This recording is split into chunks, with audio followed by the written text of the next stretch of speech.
Hi, my name is Alissa Shida from Kikkoman Biochemical Company. So what our company does is that we manufacture the ATP meter called the LumiTester Smart and the LumiCpack A3 system. It is different from the conventional ATP meters that you can find in the industry because of the sensitivity, which is why we would like to help out the industry how to make a safer choice and a cleaner option.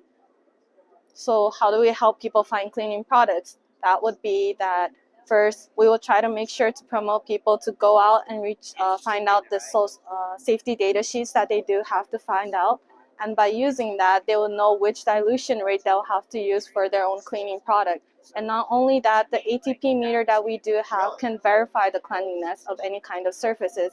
For example, in healthcare systems, janitorial, any kind of environmental surfaces, we do help out with those ATP meter.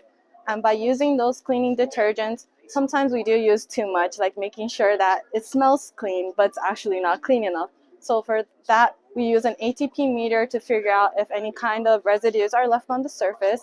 And we'll try to make the visual clean into making that into like you have an actual measurement for that ATP meter. The ATP meter will give you the results within 10 seconds, so it doesn't have to go through a whole lab. You can just go in and go out real quickly, and you can audit your surface anytime you would like to. By reducing that amount of cleaning detergents that you do use on that surface will always help you. You will reduce the cost and you will reduce the workload that your employees would need and help their employees not to infuse any kind of those chemicals that will affect their own health.